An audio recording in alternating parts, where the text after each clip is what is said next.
خەڵکە چاکەکەی هەبوو برابوو هەبوو ئامۆزا و مامە و برازا و خاڵە و خوارزە لە ناو لادیەکە دیوارێکیان لە بین خۆیان نادروست کرد چاکە کارەکان وتیان وەڵڵاهی ئێمە لەگەڵ ئێوەدا ناشین لەبەر ئەوەی لەبەر ڕۆشنایی ئەو فەرمودەیەش کە پێغەمبەر صلی الله عليه وسلم لیان پرسی ئەنەهلیک وفینا الصالحون وتیان ئێمە لە ناو ئەچین ئەگەر چاکە کارانمان تیا بێ فەرمووی نەعەم ئیذا کەثوڕ الخەبەث کە کاتێک فەساد زۆر بوو بوومە لەرزە بنێرێ ماڵی من و تۆ ناخوێنێتەوە دووقاتە پاڵی داوەتە یەکەوە هینەکەی من پێشەوەی تۆ ئەخزێت بۆ ئەوەی بزانی ئەم پیاوانە هەڵسان جیابوونەوە ماڵ و خانوو ئیش و کەسابەتی خۆیانیان جیا کردەوە دیوارێکیان کردیان کاکە تێکەڵیمان مەکەن إنه عمل غير صالح برایەکە جنێوە داتە پێغەمبەر صلی الله عليه وسلم بۆی نییە بێتە ماڵت سەیژنەکەت کە کوفرەکە بەخوای پەروەردگار ئیهانەی شەریعەتی رب العالمینەکە بۆت نییە قۆڵکەیتە قۆڵیا سێڵفی لەگەڵ بکری بۆت نییە ها لەبەر ئەوەی ئەو تەزکیەی کە تۆ تەزکیەی ئەو بێدینە ئەەکەی لە ناو خەڵکیە خەڵکی قەرزێ داتێ ئەڵێ کاکە ئەم پیاوە لەگەڵم زەلامە چاکەیە قابیلە ئەو نەیناسێ من بیناسم نابێەوە ئەمان هەڵسان خۆیانیان جیا کردیان کاکە ڕێی خۆتان بۆ خۆتان خزم و کە سوکاری یەکترین سەلام و کەلام بەس بەخوا تێکەڵیتان ناکەین جوان گوێ بگرە بەیانانێک هەڵسان سەیرەکەن دەنگیان نییە ئامۆزا و برا و خوارزا و خاڵۆ دەنگی نییە نایەنە دەرەوە سەعات 9 نایەنە دەرەوە 10 و 11 نایەنە دەرەوە وتیان چێڵێ نەخەوتونەمانە ڕەنگە هەر بە خەبەر نەهات بێت یەکێکیان نارد لە دیوارەکە بچێتە ئەو دیوا و دەرگەی کردەوە کاتێ سەیرەکەن هەمویان بوونەتە مەیمون هەتا ئەگێڕنەوە کەسیان هەبوو ئەهات بۆ لای مامەکەی یا بۆ لای خاڵۆکەی یا بۆ لای براکەی مەیمونەکە ئەوی ئەناسیەوە کە ئەوە فڵان کەسە بەڵام ئەوان چوو بگون ببوون بە مەیمون ئەم ئەوانی نەئەناسیەوە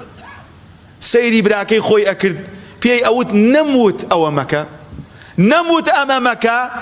نەموت ماسی مەگرە و تەعەدا لە شەرعی خوا مەکە و جومعە تۆڕ هەڵمەدە و یەکشەمبی بەی بساغی بکەیتەوە سەری ئەلەقان و ئەیوت تەواو هەر ئەوە کافی ئاوا خۆ ئاوای لێمان کرد عەزیزەکانم بەسەرهاتی ئەمە خوای گەورە بەزەی بە ئێمەیا دێتەوە ڕۆژێک ئیکریمە ئەفەرمێ چوومە ژوورەوە ئیبن عەباس ئەگریا وتم بۆچی ئەگیری وتی گوندی ئەیلەت بیستووە کاتێکە بوونە 3 تاقمێکیان خواردی و فرۆشتی و بە ئیسراحەتی خۆی بووە مەیمون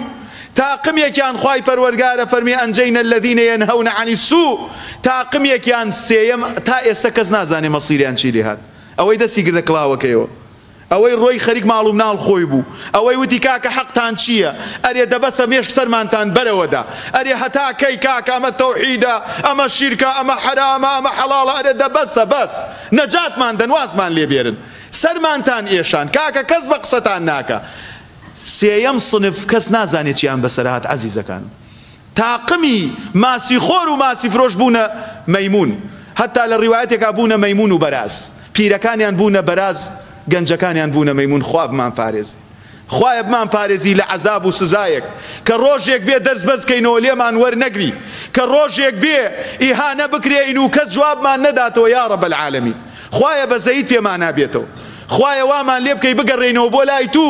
هەر دەرگەیەک لێمان داوە لە چەند ساڵی ڕابردووە هەموو دەرگەکان داخرێن یا ئەڵڵا ئەمانەی کە وایان لێ هات صنفی سێم ئیبن عەباس ئەگریاویت ئای گەرێ من لەم صنفی سێمە نەبووم کە مەسیریان دیار نییە ئیبن عەباس متەرجمی قورئان حیبڕی ئومەت ئەی فەرموو چەند جار شت ئەبینم دەنگ ناکەم ئەترسم من لە صنفی سێم بم تۆ چەند شتت بینیوە و دەنگت نەکردووە ناترسی لە صنفی سێم بیت بۆیە مسلمانی ڕازگۆ براکانم خوای پەروەردگار لە قورئانە فەرمێ وەلەقەد عەلیمتم الەذینە اعتەدەو منکم فی السەبت فقلنا لهم كونوا قردة خاسئين ئێوە چاک ئەزانن ئەو لامە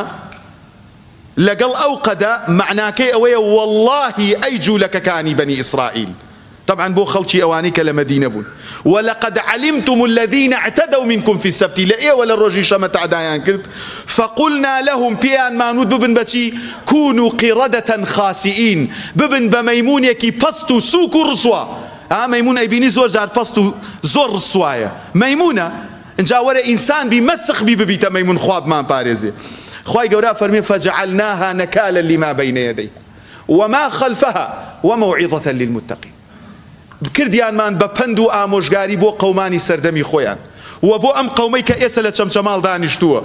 ومەوعیظەتەن لیلموتەقین. چێ لەمە تێئەگا؟ بەس تەقواداران، بەس لە خواترسان.